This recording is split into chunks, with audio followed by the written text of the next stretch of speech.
Hey there, Bella Rose here. Thanks for joining.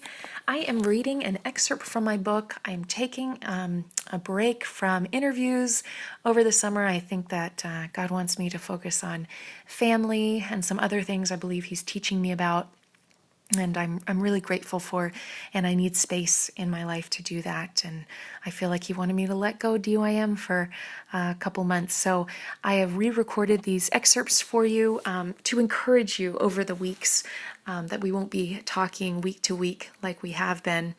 But I hope these are encouraging you, that they'll inspire you, that you will go ahead and listen to them as each week goes by so that you can be inspired for that week in your marital intimacy.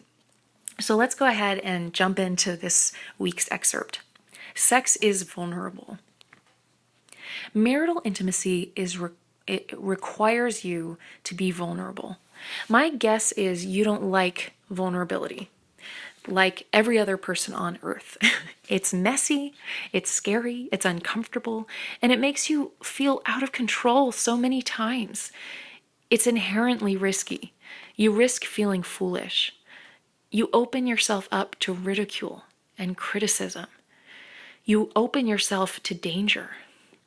I hear you, and almost nothing dredges up vulnerability like physical intimacy. It's easy for me to shed tears in this area with my husband. Nowadays, more good and healing tears than hurt and bad tears, but intense emotions either way. Vulnerability is inherently close to tears, or close to our hearts.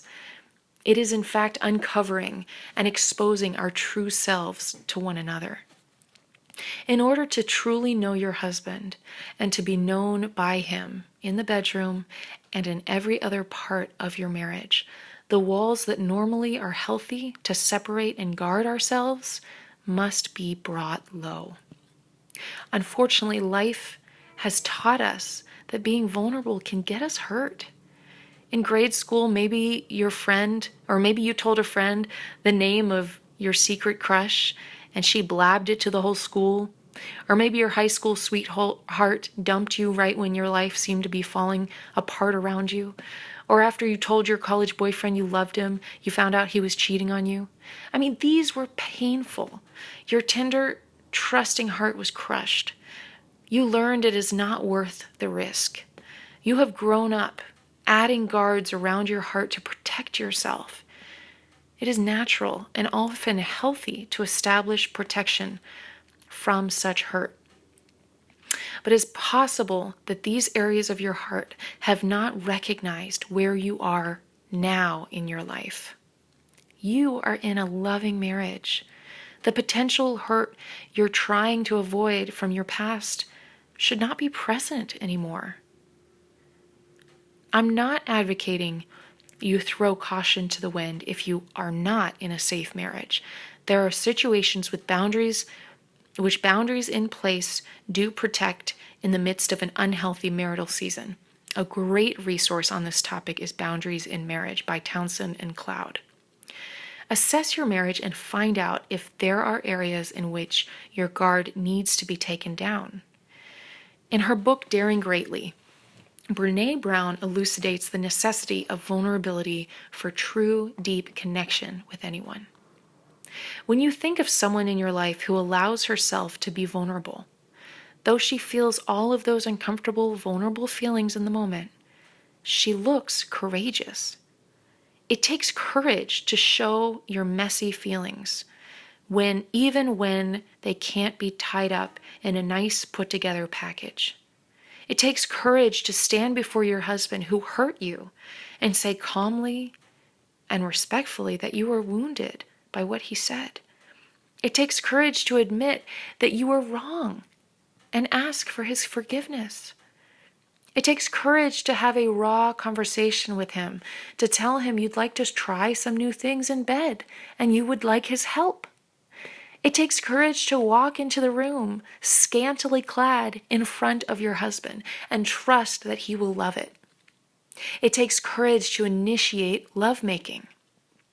It takes courage to let your guard down and experience orgasm.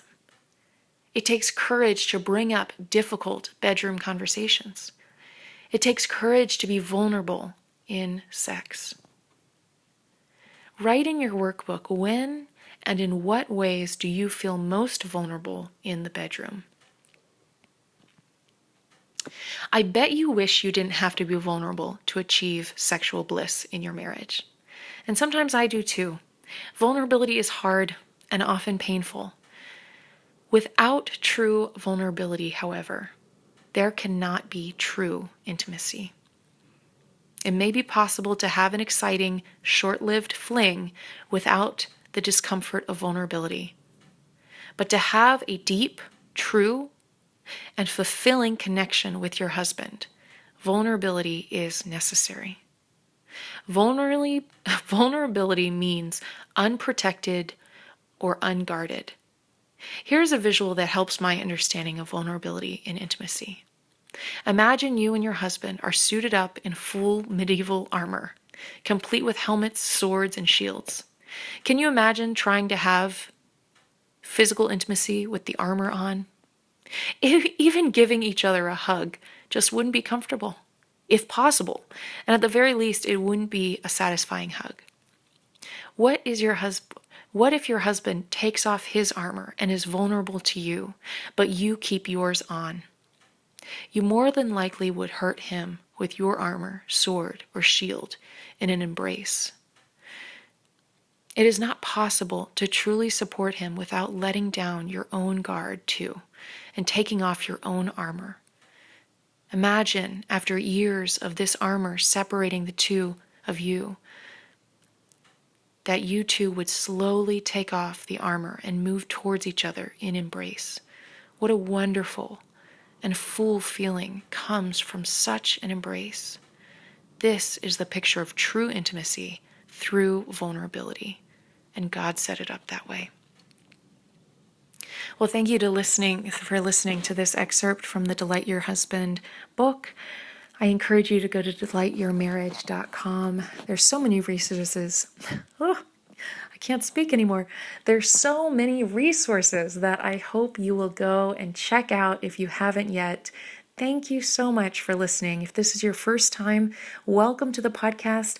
We've got so many other episodes for you to check out. I hope and pray that it would bless you, inspire you to connect, and especially this week, what are you hiding from your husband? How are you guarded?